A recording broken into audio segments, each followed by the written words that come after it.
ఈరోజు మనందరం కూడా అతి ముఖ్యమైన సబ్జెక్ట్ మహిళా సాధికారిత. జనాభాలో 50% మహిళలు ఉన్నారు. అదే సమయంలో మొన్ననే అంతర్జాతీయ మహిళా దినోత్సవం జరుపుకున్నాం. ఆ సభలో కూడా మనందరం ఆలోచించింది,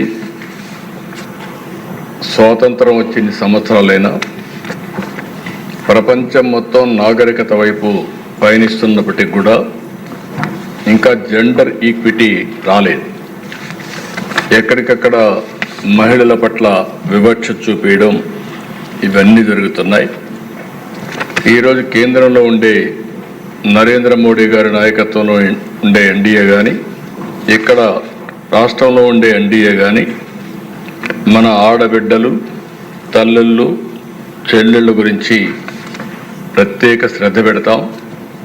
ఉమెన్ ఎంపవర్మెంట్ జరిగినప్పుడే సస్టైనబుల్ డెవలప్మెంట్ ఉంటుందనేది మా నమ్మకం. అందుకనే అధ్యక్ష, ఈరోజు ఒకసారి హిస్టరీ కూడా చూసుకుంటే ఎన్టీ రామారావు గారు తెలుగుదేశం పార్టీ పెట్టినప్పటి నుంచి అదే మరిగా వారు అనేక సంక్షేమ కార్యక్రమాలకు ప్రత్యేకంగా ఉమెన్ ఎంపవర్మెంట్ కోసం దోహదం చేశారు. అందుకే మహిళా సాధికారత కోసం నిన్న, నేడు, రేపు ఎప్పుడు కూడా కమిటెడ్గా పనిచేస్తామని ఈ సభ సాక్షిగా తల్లిదండ్రులకు తెలియజేస్తున్నా, మహిళలకు తెలియజేస్తున్నారు. అందుకని ఆ దిశ ఒకసారి చూసినప్పుడు ఏ కార్యక్రమం ప్రవేశపెట్టినా అది ఒక సంక్షేమం కావచ్చు, ఒక అభివృద్ధి కావచ్చు, లేకపోతే ఒక ఎంపవర్మెంట్ కావచ్చు, ఏది చేసినా అందులో ప్రత్యేకంగా మహిళలను దృష్టిలో పెట్టుకొని చేశాం. మహిళల్ని సాధికారం చేయడంలో ముందుకు పోయాం. అందుకే నేను మళ్ళీ ఒకసారి తెలియజేస్తున్నా, తెలుగుదేశం పార్టీది తెలుగింటి ఆడపడుచులది అన్నా చెల్లుళ్ళ అనుబంధం. ఇది 40 సంవత్సరాలుగా ఉంది.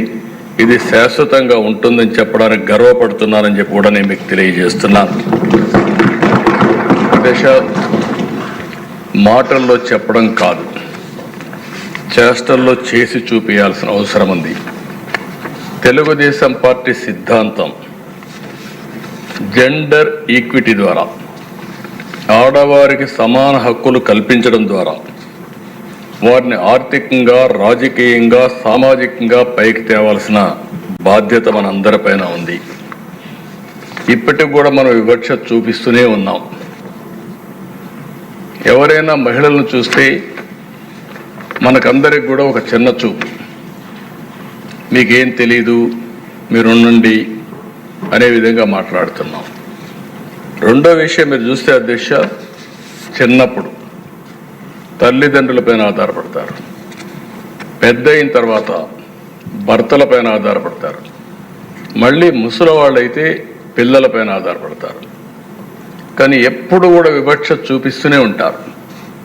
అందుకే ఈరోజు గర్వంగా చెప్పగలుగుతున్నా, మహిళా సాధికారత ప్రారంభమైంది తెలుగుదేశం పార్టీతోనే ప్రారంభమైందని చెప్పి కూడా గర్వంగా చెప్పగలుగుతున్నా. 86లో అధ్యక్ష మహిళలకు ఆస్తిలో సమాన హక్కు ఇచ్చాడు ఎన్టీ రామారావు గారు. అంతవరకు వారసత్వంగా మనం ఒక్కసారి చూస్తే ఆస్తిలో సమాన హక్కు లేదు. ఆడపిల్లలుంటే పెళ్లిళ్ళు చేసి పంపించేస్తున్నాం, ఆస్తిలో హక్కు లేని పరిస్థితి తీసుకొస్తున్నాం, సెక్యూరిటీ ఇవ్వలేని పరిస్థితికి వచ్చాం. అది తీసుకొచ్చిన తర్వాత దిశ డిమాండ్ చేసే పరిస్థితికి వచ్చారు ఆడబిడ్డలు. I'm proud to say that.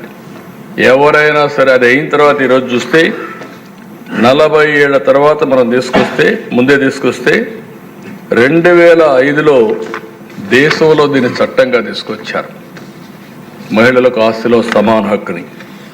అయితే మన రాష్ట్రంలో మనందరం గుర్తుపెట్టుకోవాల్సిన అవసరం ఉంది. తల్లికి, చెల్లికి ఆస్తిలో వాటా ఇవ్వని వ్యక్తి నిన్నటి వరకు ఈ సభలో కూర్చొని ముఖ్యమంత్రిగా ఉన్నాడంటే ఏ విధంగా సభవో నాకైతే అర్థం కావడం లేదు. నేనేదో విమర్శించాలని విమర్శించడం లేదు. ఇచ్చిన వాటాల మీద కోర్టుకు పోయి అది కూడా ఇవ్వను అనే పరిస్థితి వచ్చారంటే ఇంకా ఆస్తిలో సమాన హక్కు మీద మాట్లాడడం కానీ మహిళల గురించి మాట్లాడే హక్కు అలాంటి వ్యక్తులకు ఉంటుందా అని అడుగుతున్నాను అధ్యక్ష. ఎందుకంటే అధ్యక్ష, ఈరోజు మనందరం ఒకటి గుర్తుపెట్టుకోవాల్సిన అవసరం ఉంది. రాజకీయాల్లో ఉండే మనం ప్రజలకు జవాబుదారితనం, మనం ఆదర్శంగా ఉండాలి. మనం ఆదర్శంగా ఉండి ప్రజలకు కూడా ఆదర్శమైన విధానాలకు స్ఫూర్తినిచ్చే బాధ్యత మన పైన ఉంది. అలాంటి వ్యక్తులు తల్లికి కూడా నేను వాటాలు ఇవ్వలేదు, లేకుంటే నేను మార్చుకుంటున్నాను, ఇది నా వాటా అని చెప్పే పరిస్థితికి వచ్చారంటే చాలా బాధేస్తుంది. కనీసం సభ్యత ఆ విషయం కూడా మర్చిపోయి ఇలాంటి చేసే పరిస్థితికి వచ్చారు.